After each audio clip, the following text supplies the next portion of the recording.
எல்லோருக்கும் வணக்கம்.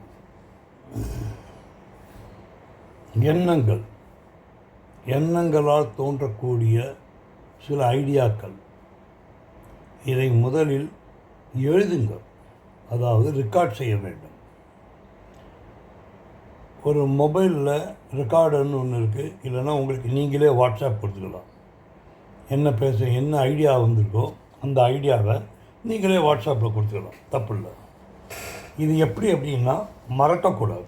அதுக்காக தான் இது சொல்கிறது. இப்போ ஒருத்தரை சந்திக்க போகிறோம் அப்படின்னு நீங்கள் முடிவு பண்ணிட்டீங்க அப்படின்னா அதை நீங்கள் மறக்காமல் இருக்கிறதுக்காக தான் அந்த ரெக்கார்ட் பண்ணுறதுங்கிறது. அந்த எழுதணும், இல்லைன்னா ரெக்கார்ட் பண்ணணும். ரெக்கார்ட் பண்ணோன்னு ஞாபகம் வரும். ஞாபகத்தை வச்சுக்கிட்டு நீங்கள் சக்ஸஸ் ஆக முடியும். எழுதாமல் போனால், மறந்தீர்களானால் உங்களால் வெற்றி பெறுவது அவ்வளவு சுலபம் கிடையாது. ஏன்னா மறக்கும்.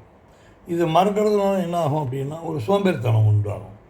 சோம்பேறித்தனம் உண்டாகும்னா அதை அப்படியே விட்டு போயிடும். அந்த சப்ஜெக்டை விட்டு எதாக இருந்தாலும், அது பெண்களாக இருந்தால் கூட ஒரு பேப்பரில் இன்றைக்கி இதை வாங்கணும், இன்றைக்கி செய்யணும், இதை பண்ணணும் அப்படி எழுதி வச்சுட்டிங்கன்னா ரொம்ப ஈஸியாக நீங்கள் வெற்றி பெற முடியும். ஒருத்தரை சந்தோஷப்படுத்த முடியும், வெற்றி பெற முடியும், எதை வேணால் பண்ணணும். இதுக்கு அடுத்தது இன்னொன்று, எதையுமே குறிப்பிட்ட நேரத்தில் செய்யணும். அதை இழுத்தடிச்சிங்க அப்படின்னா தோல்விங்கிறது நிச்சயமாக வரும். அதை இந்த எதுவுமே எல்லாமே உங்கள் நெகட்டிவ் அத்தனையுமே பாசிட்டிவ் ஆகிறது எல்லாமே உங்கள் கையில் தான் இருக்குது. இப்போது ஜென்ரலாக நடக்கக்கூடிய ஒரு விஷயத்தை பற்றி, ஒரு இளைஞன் போய் வேலைக்கு போகிறான். வேலைக்கு போகும்போது மேலாளரை போய் பார்க்குறான். அவர் என்னென்ன வேலை செய்யணுமோ அதை கொடுக்குறாரு. அதை ஒரு சூப்பர்வைசர் மேற்பார்வை பார்ப்பார். இதுதான் எல்லா கம்பெனிலையும் நடக்கக்கூடிய ஒரு விஷயம். இது மதிய உணவுன்னு ஒன்று வரும். இப்போ தான் சில பிரச்சனைகள் உண்டாகும். உங்களோட கூட வேலை செய்யக்கூடிய, அதாவது உங்களோட ஒர்க் பண்ணக்கூடிய சில மக்கள்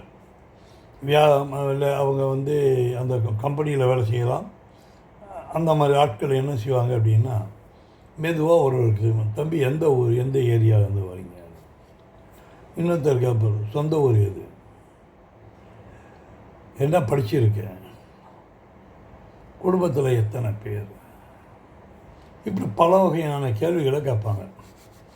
இந்த கேள்விகளை கேட்கும்போது நீங்கள் என்ன செய்வீங்க, உங்களுக்கு ஒரு ஆர்வம் ஏற்படும். எப்போவுமே இது எப்படி அப்படின்னா, மனுஷனுக்கு வருங்காலத்தை பற்றி தெரிஞ்சுக்கிறதுல ஒரு இன்ட்ரெஸ்ட்டு, அடுத்தது அந்த வருங்காலத்தை பற்றி ஒரு பயம். இது ரெண்டுமே மனிதனோட இயல்பு. அதில் சில பேர் கண்டுக்காமல் போயிடுவாங்க. நடக்க போட அப்போ பார்த்துக்கலாண்டா அப்படிமா, இதுதான் நடக்கும். இப்படி இந்த கேள்வி கேட்டோன்னே நீங்கள் இந்த கம்பெனி எப்படிங்கன்னு கேட்பீங்க. இதுக்கு தான் அவனுக்கு காத்துட்டு தான். இந்த கம்பெனி பற்றி எவ்வளோ மட்டமாக பேச முடியுமோ அவ்வளையும் சொல்லுவான். இங்கே போனஸ் கொடுக்க மாட்டாங்க, அதை பண்ண மாட்டாங்க, ஒழுங்காக சம்பளம் கொடுக்க மாட்டாங்க, அடுத்தது அடிமை மாதிரி வேலை வாங்குவாங்க அப்படின்னு எல்லாத்தையும் சொல்லி முடியுமா. எவ்வளோ மட்டமாக பேச முடியுமோ பேசுவோம். இப்போ இப்படி இந்த விஷயத்தில் ஒரு சின்ன கேள்வி. நீங்கள் இதை ரெண்டு விதம், இப்போ நீங்கள் மனிதனுக்கு சொன்னேன்னே, பயம், வருங்காலத்தை பற்றிய பயம், அடுத்தது அறிய ஆவல். இதுதான் வருங்காலத்தை பற்றி தெரிஞ்சுக்கிறதுக்கு. இப்போ நீங்கள் அவங்க சொல்கிறத கேட்டு அப்படியே நம்பி நீங்கன்னு வச்சிங்களேன், நீங்கள் ஒரு எடுப்பார் கைப்பு. ரொம்ப சிம்பிள். நீங்கள் எடுப்பார் கைப்பு இல்லை. இதையே நீங்கள் உள்டாவா அடுத்த ஒரு கேள்வி கேட்கணும். அப்போ நீ ஏன் வேலை செய்கிறீங்க அப்படின்னு கேட்டு பாருங்கள். அவனோட கோபத்துக்கும் ஆளாவீங்க, அவனோட வெறுப்புக்கும் நீங்கள் ஆளாவீங்க. மூணாவது பாயிண்ட், இதை கேட்டுட்டு நீங்கள் பாட்டு மௌனமாக கடந்து போயிட்டீங்கன்னு வச்சுங்களேன், பிரச்சனையே இல்லை. ஏன்னா உங்கள் முடிவு உங்கள் கையில். புத்திசாலித்தனம், அதுதான் புத்திசாலித்தனம் உங்களை. இதில் நீங்கள் எந்த வகையை சேர்ந்தவர்கள் நீங்களே முடிவு உங்கள்கிட்டயே நான் விட்டுட்டேன். நான் நீங்கள் அவர் சொல்வதை நம்பி அந்த வேலையை விட்டுட்டீங்கன்னு வச்சிங்களேன், தொழிலாளர்களுக்கு அதாவது வேலை கூட இருக்கவங்களுக்கு ஒரு சந்தோஷம், தொழிலாளர்களுக்கு ஒரு சந்தோஷம். அப்பா மேனேஜ்மெண்ட்டை ஒரு வழியாக கெடுத்தாச்சு அவன் சந்தோஷத்தை கெடுத்தாச்சு அப்படின்னு ஒரு சந்தோஷம். இதில் என்ன அப்படின்னா, பல இடங்களில் இன்றளவும் நடந்துக்கிட்டு தான் இருக்குது, இன்றைக்கும் நடந்துக்கிட்டு இருக்கு. அதாவது உங்களோட வீக்னஸை, வருங்காலை பற்றிய பயம், அதை தெரிந்து கொள்ளக்கூடிய ஆர்வம், இதில் சிக்குபவர்களே தங்கள் வாழ்க்கையை தொலைத்து விடுகிறார். முன்னேற்பாடுங்கிறது தேவைதான், நான் அது இல்லைன்னா சொல்ல மாட்டேன். நான் முன்னேற்பாடு தேவை, உங்களுக்கு வருங்காலத்தை பற்றி தெரிஞ்சு வச்சுக்கணும், அதெல்லாம் தேவைதான். எதையுமே நீங்கள் ஒரு மாதிரி அதை அவங்க சொன்னதை அப்படியே எடுத்துக்கிட்டீங்கன்னு வச்சுக்கங்களேன், அவங்க என்ன செய்வாங்க, அதனால் என்ன யாருக்கு இழப்பு அப்படின்னா உங்களுக்கு தான் இழப்பு, அவங்களுக்கு இல்லை. அவன் பாருங்கள், அவன் பாட்டு இவன் எந்த கம்பெனி மோசம்னு சொன்னானோ, எந்த கம்பெனி போனஸ் தராது சொன்னானோ, எந்த கம்பெனி அடிமை மாதிரி நடத்துவானோ அவன் வேலை பண்ணிக்கிட்டு இருப்பான்.